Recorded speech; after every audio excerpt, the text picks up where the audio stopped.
In the history of our country, and indeed in the history of the world, there have been countless incidents in which people frustrated at the inability of the law to protect them from crime and violence took matters into their own hands.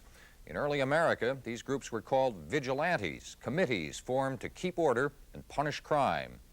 Although controlling crime is the duty of the police, sometimes in modern America, it seems the muggers are winning. In early 1979, a group of young people in the South Bronx section of New York City had had enough. They banded together to form the Magnificent 13 and started sending out patrols with orders to stop crime on the subways. 3.5 million people ride the subways each day. Fast, inexpensive, reliable transportation to and from jobs and errands. But when the sun goes down and the rush of the day is over, it becomes a different world. With an average of only one cop for about every 2,000 paying passengers, the transit police are hard-pressed to do the job. At one point, they were trying to cope with more than 200 serious crimes, felonies, each week. The situation outraged 23-year-old Curtis Sliwa, the night manager at a McDonald's restaurant, and he hit upon the idea of citizen patrols to look for and interrupt subway crimes. Soon, the red beret and T-shirt uniform of the Magnificent 13 started becoming familiar to riders as 3 4-man teams took to the trains each night. The original 13 became 80. We are going to do what we can in a nonviolent way without having any weapons available to us whatsoever to curb this violent crime that is on a continuous rampage throughout the system. And yet violence does attend some of your patrols. I mean, you get into scrapes, no question about it. Definitely. But remember, you're not dealing with the logical mind out there. You're dealing with an individual who's very basic, who only knows 2 things, rip off or be ripped off.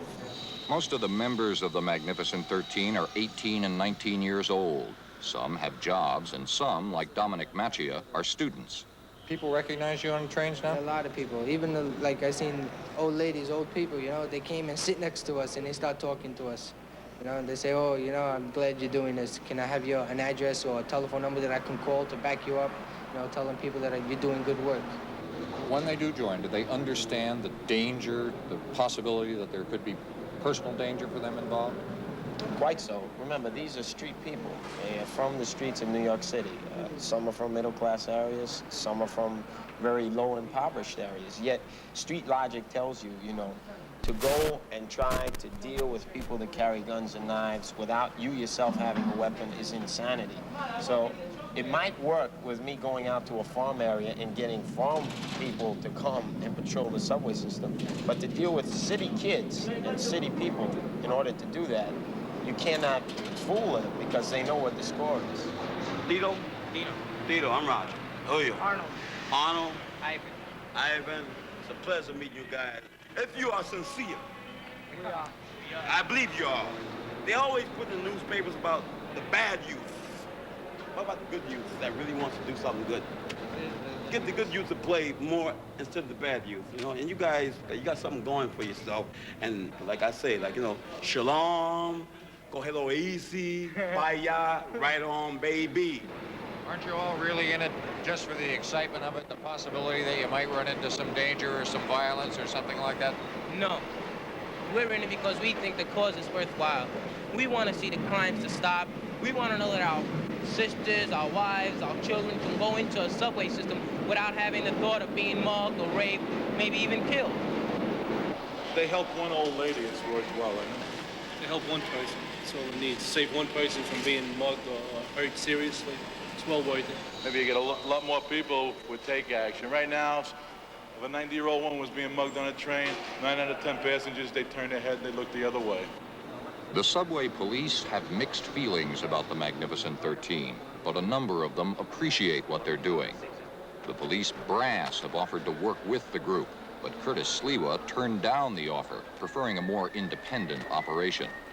So now the patrols are tolerated, but not officially sanctioned. There are unanswered questions. Is the Magnificent 13 taking the law into its own hands? Are they vigilantes? Dino Reyes doesn't think so. We don't take the law into our hands. We don't go up to someone and looking for revenge or anything like that. If, let's say, if you're getting mugged, right, we'll go over there and try to stop it without the use of weapons, because we have no weapons. We'll try to talk to you, calm you down, and if we have to use force, we'll use force.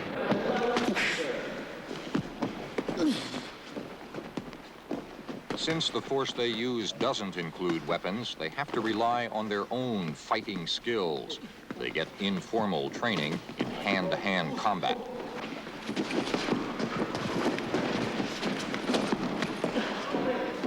But when it comes down to flesh against steel, is that enough?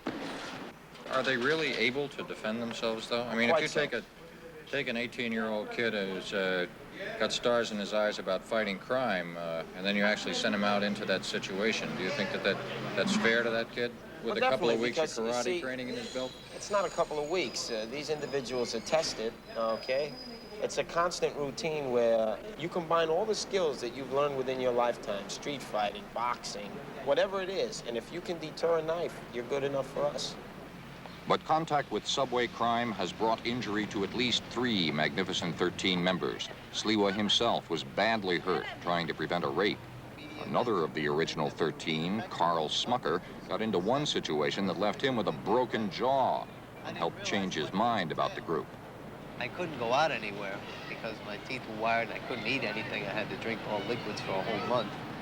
And I had time to think things over. And I realized that there was a big difference of opinion between the way I wanted the subway program to be run and the way Curtis wanted the program to be run. I think he wanted a more violent approach than I really wanted. I felt that he was taking it too far. I felt that we should concentrate on the actual patrol of the subway and actually being out there on a consistent basis than finding things that would catch the news' attention. The patrols never know when trouble may pop up, but claim to have prevented a rape and 2 muggings in their first few months of operation. And while the hot moments of actual violence are rare, the nights are filled with minor skirmishes. Don't worry about it. I remember it. Just remember that. Remember what? Remember. Don't worry about it. You respect me. Don't worry about it. You respect me, I respect you. Yeah. Mom off first. I didn't mind on that. I was just walking. I talked to any way I want. I wasn't talking to you. I wasn't talking to none of you guys. I just said they feel me. That's it. That's all I said. Right. If I was talking, I would have went right in front of you.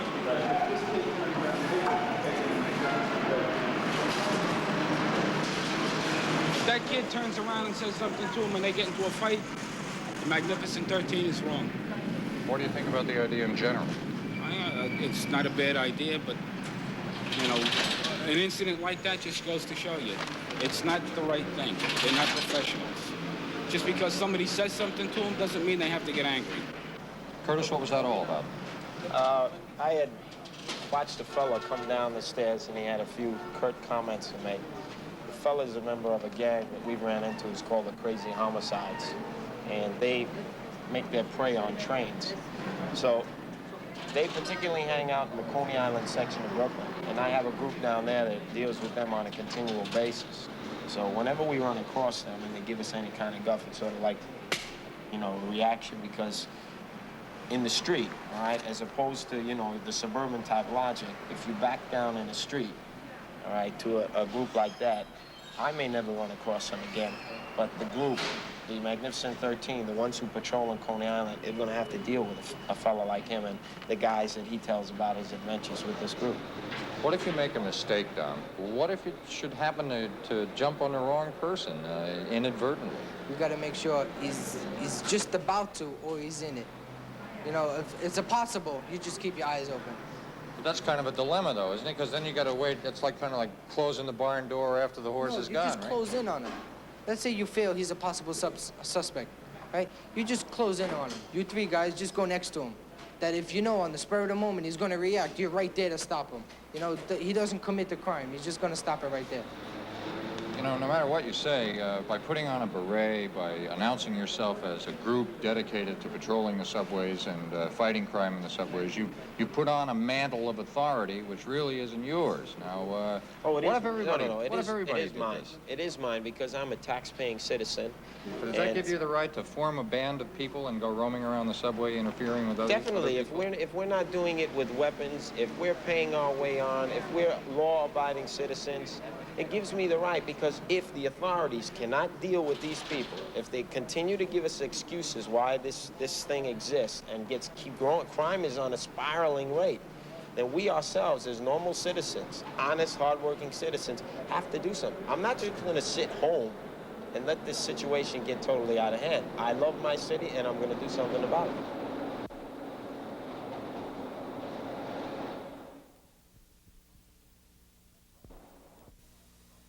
From the world of the micronaut.